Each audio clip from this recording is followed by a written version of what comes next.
أعوذ بالله من الشيطان الرجيم بسم الله الرحمن الرحيم فبما نقضهم ميثاقهم لعناهم وجعلنا قلوبهم قاسية يحرفون الكلم عن مواضعه ونسوا حظا مما ذكروا به ولا تزال تطلع على خائنة منهم إلا قليلا منهم فاعف عنهم واصفح إن الله يحب المحسنين صدق اللہ العظیم۔ حاضرین و ناظرین، یہ درس نمبر 457 ہے، 457 سورہ مائدہ کی آیت نمبر 13 کی تلاوت کی گئی۔ لفظی معنی دیکھیے، فبیما بسبب نقضہم ان کے توڑنے کے، میثاقہم اپنے عہد کو، لعناہم ہم نے ان پر لعنت کی، وجعلنا اور ہم نے کر دیا، قلوبہم ان کے دلوں کو، قاسیۃ سخت، یحرفون وہ بدل ڈالتے ہیں، الکلمہ باتوں کو، عن مواضعہ ان کی جگہوں سے، ونسوا اور وہ بھول گئے، حظاً ایک حصہ، مما اس چیز سے کہ ذکروا وہ نصیحت کیے گئے تھے، بھی اس کی، ولا تزالوا اور آپ ہمیشہ تطلعوا مطلع ہوتے رہتے ہیں، علی خائنۃ خیانت پر، منہم ان کی، الا مگر قلیلا تھوڑے لوگ، منہم ان میں سے، فاعفو چنانچہ آپ معاف کر دیں، عنہم ان کو، واصفح اور درگزر کر دیں، ان اللہ بے شک اللہ، یحب پسند کرتا ہے، المحسنین احسان کرنے والوں۔ ترجمہ یوں ہے، پس ان لوگوں کے عہد توڑ دینے کے سبب ہم نے ان پر لعنت کی اور ان کے دلوں کو سخت کر دیا۔ یہ لوگ کلمات کتاب کو اپنے مقامات سے بدل دیتے ہیں، اور جن باتوں کی ان کو نصیحت کی گئی تھی ان کا بھی ایک حصہ فراموش کر بیٹھے، اور تھوڑے آدمیوں کے سوا ہمیشہ تم ان کی ایک نہ ایک خیانت کی خبر پاتے رہتے ہو۔ سو انہیں معاف رکھو اور ان سے درگزر کرو، اللہ احسان کرنے والوں کو دوست رکھتا ہے۔ بزرگان محترم، سورہ مائدہ کی آیت نمبر 13 میں اللہ تبارک و تعالی نے 6 باتیں بتائی ہیں۔ پہلی بات، بنی اسرائیل کی اس عہد شکنی ہی کی وجہ سے ہم نے ان کو اپنی رحمت سے دور کر دیا۔ دوسری بات، اور ان کے دلوں کو سخت کر دیا۔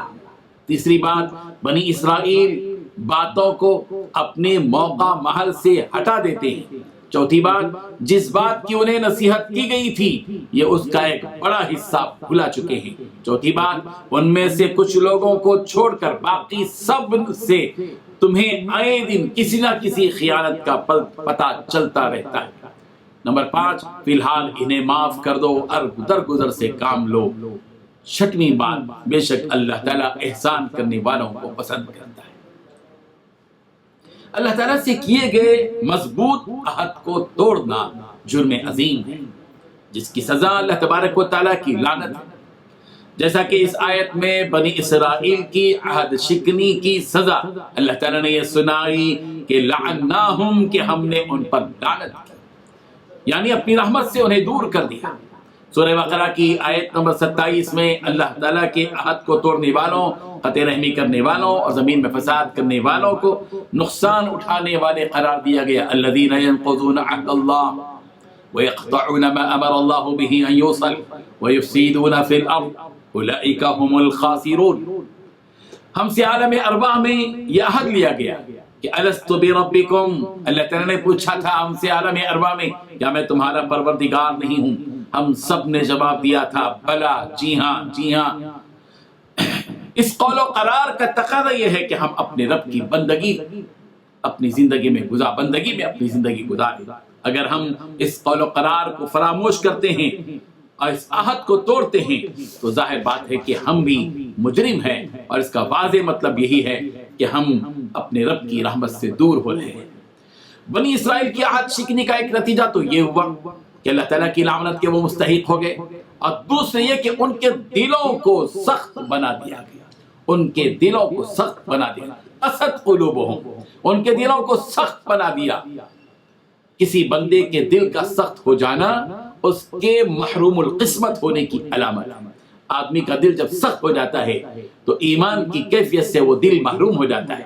سورہ بقرہ کی آیت نمبر 74 میں بنی اسرائیل کے دلوں کی سختی کی کیفیت یوں بیان کی گئی کہ ثم قست قلوبکم من بعد ذلك فهي كالحجارة او اشد قسوة، اور پھر تمہارے دل سخت ہو گئے، وہ پتھروں کی طرح ہیں یا ان سے بھی زیادہ سخت ہیں۔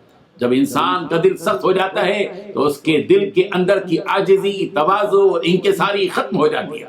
سورہ بقرہ کی آیت نمبر 43 میں یہ بات یوں کہی گئی فَلَوْلَا إِذْ جَاءَهُمْ بَأْسُنَا تَضَرَّعُوا وَلَكِنْ قَسَتْ قُلُوبُهُمْ، جب ان کو ہماری سزا پہنچی تھی تو انہوں نے عاجزی کیوں اختیار نہیں کی، لیکن حقیقت یہ ہے کہ ان کے دل سخت ہو گئے۔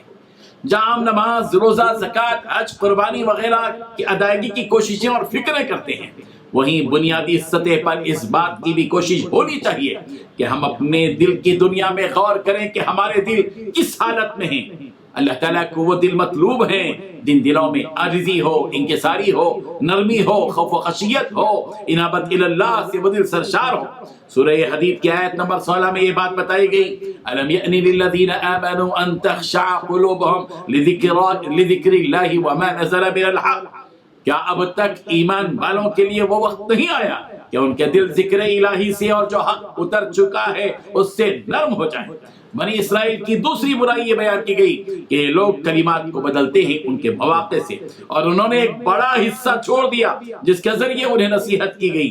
بنی اسرائیل کی سخت دلی نے انہیں اتنا بے خوف بنا دیا تھا کہ وہ اللہ تعالیٰ کی کتاب میں تبدیلی کرتے تھے۔ یہودی علماء نے تورات میں تحریف کر لی، جو باتیں اپنی ذات سے کہتے تھے اس کو تورات کی طرف منسوب کرتے تھے۔ یہودیوں کی خیانت کا یہ عالم کہ پیغمبر آپ ہمیشہ ان کی طرف سے کسی نہ کسی خیانت